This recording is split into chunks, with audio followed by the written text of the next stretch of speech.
Assalamualaikum warahmatullahi wabarakatuh. Kami dari kelompok B, kelas 12 MIPA 3, hari ini akan mempresentasikan tentang dinamika politik Orde Baru.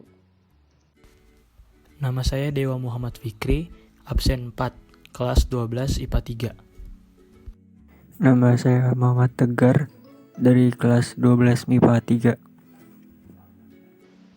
Nama saya Raihana Hafizah Jumartin, dari kelas 12 MIPA 3, nomor absen 28. Nama saya Riandra Zaryadinata, absen 32.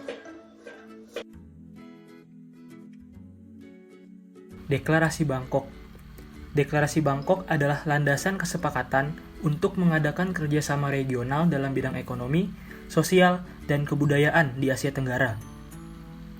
Deklarasi ini ditandatangani oleh ketua delegasi dari 5 negara yang terdiri dari Adam Malik, Menteri Luar Negeri Indonesia, Tun Abdul Razak, Wakil Perdana Menteri Malaysia, Narciso Ramos, Menteri Luar Negeri Filipina, S. Rajaratnam, Menteri Luar Negeri Singapura, dan Tanat Koman, Menteri Luar Negeri Thailand. Dalam deklarasi tersebut dinyatakan pendirian perhimpunan di kawasan Asia Tenggara atau ASEAN. Perhimpunan ini didirikan dengan pertimbangan bahwa negara-negara di Asia Tenggara mempunyai tanggung jawab untuk memperkuat stabilitas ekonomi dan sosial, menjamin adanya perdamaian dan laju pembangunan nasional, serta memastikan adanya stabilitas keamanan dari campur tangan luar dengan segala bentuk manifestasinya. Cikal bakal berdirinya ASEAN. Pada 8 Agustus 1967, para menteri luar negeri dari 5 negara di Asia Tenggara menandatangani sebuah dokumen di aula utama gedung Departemen Luar Negeri di Bangkok, Thailand. Dokumen itu dikenal sebagai Deklarasi Bangkok. Cikal bakal berdirinya Association of Southeast Asian Nations atau disingkat ASEAN. Pada medium 1966, rekonsiliasi hubungan multilateral di antara negara Asia Tenggara mulai dilakukan, seperti berakhirnya konfrontasi Indonesia-Malaysia pada Agustus 1966 dan normalisasi hubungan antara Malaysia dan Filipina pada Juni 1966.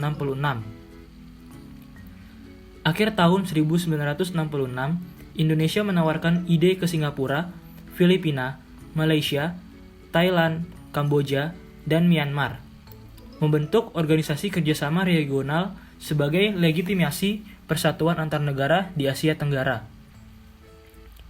Pembahasan diplomasi soal organisasi baru yang awalnya bernama Southeast Asian Association for Regional Cooperation dilakukan di Bangkok pada Mei 1967. Pertemuan dihadiri 5 menteri luar negeri negara tersebut, Tanat Koman dari Thailand, Tun Abdul Razak dari Malaysia, Narciso Ramos dari Filipina, Adam Malik dari Indonesia, dan S. Rajaratnam dari Singapura. Perundingan naskah Deklarasi Bangkok kemudian dilakukan pada 5-8 Agustus 1967 di sebuah resort di Pantai Bang Saen.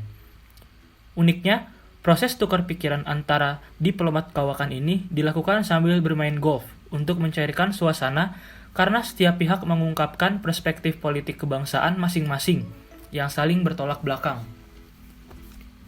Setelah musyawarah yang berjalan alot dan atas persamaan latar belakang historis, persamaan nasib, dan kondisi geopolitik saat itu, rumusan dokumen Deklarasi Bangkok disahkan pada 8 Agustus 1967 dan menjadi dasar pembentukan ASEAN. Organisasi ini tetap terbuka dengan partisipasi negara lainnya di Asia Tenggara. Pada 8 Januari 1984, Brunei Darussalam resmi bergabung ke ASEAN. Sementara Vietnam bergabung pada 28 Juli 1995. Menyusul Laos pada 23 Juli 1997, Myanmar pada 23 Juli 1997, dan Kamboja pada 30 April 1999. Penyederhanaan partai politik. Ada catatan sejarah penting dalam penyelenggaraan pesta demokrasi ini, yakni peleburan atau fusi partai politik serta pemilu. Kelompok pertama melakukan fusi adalah partai-partai politik berideologi Islam, yakni Partai Nahdlatul Ulama, Partai Muslimin Indonesia, Partai Syarikat Islam Indonesia, dan Partai Islam Perti. Dikutip dari buku strategi P3, PPP, 1973 sampai dengan 1982, karya Umaydi Radi. Keempat partai Islam ini melebur menjadi Partai Persatuan Pembangunan, terhitung sejak 5 Januari 1973. 5 hari berselang, tanggal 10 Januari 1973, giliran kelompok nasionalis plus 2 partai agama non-Islam, yakni yang meleburkan diri, yaitu Partai Nasional Indonesia, Partai Musyawarah Rakyat Banyak, Ikatan Pendukung Kemerdekaan Indonesia, serta Partai Kristen Indonesia dan Partai Katolik. Hasil fusinya menjadi Partai Demokrasi Indonesia. Di balik syarat fusi, sebelum itu, wacana penyederhanaan partai-partai politik sudah tertuang dalam TAP MPRS nomor 12 edisi Desember 1981, mengungkapkan gagasan penyederhanaan partai atau fusi partai awalnya diterima dengan baik oleh partai-partai Islam dan partai-partai berhaluan nasionalis. Namun, lantaran terjadi pro dan kontra, termasuk penolakan dari Partai Kristen Indonesia dan Partai Katolik, maka rencana penyederhanaan partai-partai politik belum bisa diterapkan di pemilu pertama rezim Orde Baru tersebut. Penyederhanaan partai-partai politik peserta pemilu tentu saja bukan tanpa alasan. Ruli Hairul Azwa dalam Politik Komunikasi Partai Golkar di tiga era memaparkan, setelah dilakukan kebijakan fusi partai-partai politik pada 1973 itu, posisi Golkar semakin kuat di antara dua kekuatan politik lainnya, yakni P3 dan PDI. Selain itu, partai-partai hasil fusi ternyata tidak lantas bisa bebas bergerak begitu saja. Identitas asli partai-partai yang berfusi pun perlahan digerus sehingga hanya menyisakan dua ideologi besar, yakni Partai Islam dan Partai Nasionalis. Pemilih tidak dapat melihat wajah dan mengetahui nama calon-calon anggota parlemen yang seharusnya akan dipilih, dan hanya bisa mencoblos partai politik.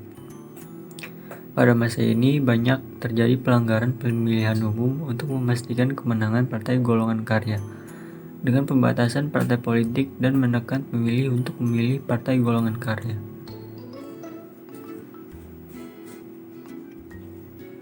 Pelaksanaan pemilu masa Orde Baru. Orde Baru merupakan masa di mana Presiden Soeharto memerintah di Indonesia. Istilah Orde Baru muncul untuk menggantikan pemerintahan yang lama, demokrasi terpimpin yang penuh dengan penyimpangan. Orde Baru berupaya untuk melaksanakan Pancasila secara murni dan konsekuen. Akan tetapi pada kenyataannya, sama saja dengan demokrasi terpimpin, Orde Baru juga muncul berbagai macam penyimpangan. Selama masa Orde Baru telah berhasil melaksanakan pemilihan umum sebanyak 6 kali yang diselenggarakan setiap 5 tahun sekali, yaitu tahun 1971, 1977, 1982, 1987, 1992, dan 1997. Pemilu pada masa Orde Baru untuk memilih anggota DPR atau MPR dan DPRD. Pemilihan presiden dilakukan dengan sistem perwakilan di parlemen. Pada masa ini terjadi pengakangan dalam demokrasi dan berbagai pelanggaran pada pemilihan umum untuk memastikan kemenangan partai golongan karya yang merupakan partai Presiden Soeharto. Kondisi pemilihan umum pada masa Orde Baru ditandai dengan: pertama, pemerintahan Presiden Soeharto melakukan pembatasan terhadap partai politik pada masa Orde Baru. Yang kedua, PPP adalah hasil gabungan dari 4 partai keagamaan, yaitu Partai Nahdlatul Ulama atau NU, Partai Serikat Islam Indonesia atau PSII, Persatuan Tarbiyah Islamiyah atau PERTI, dan Parmusi. Yang ketiga, hanya kedua partai tersebut beserta golongan karya yang diizinkan untuk mengikuti pemilihan umum sejak tahun 1976 di Indonesia hingga tumbangnya Soeharto pada tahun 1996. Yang keempat, Orde Baru juga berusaha menjamin kemenangan golongan karya sebagai partai politik pemerintah. Integrasi Timur-Timur ke dalam wilayah Indonesia tidak terlepas dari situasi politik internasional saat itu, yaitu Perang Dingin, di mana konstelasi geopolitik kawasan Asia Tenggara saat itu terjadi perebutan pengaruh dua blok yang sedang bersaing pada saat itu, yaitu blok Barat Amerika Serikat dan blok Timur Uni Soviet. dengan kekalahan Amerika Serikat di Vietnam pada tahun 1975. Berdasarkan teori domino yang diyakini oleh Amerika Serikat bahwa kejatuhan Vietnam ke tangan kelompok komunis akan merembet ke wilayah-wilayah lainnya. Pada saat yang sama di wilayah koloni Portugis Timur Timur yang berbatasan secara langsung dengan wilayah Indonesia terjadi krisis politik. Krisis itu sendiri terjadi sebagai dampak kebebasan yang diberikan oleh pemerintah baru Portugis di bawah pimpinan Jenderal Antonio de Spinola. Ia telah melakukan perubahan berusaha mengembalikan hak-hak sipil termasuk hak demokrasi masyarakat yang bahkan dekolonisasi.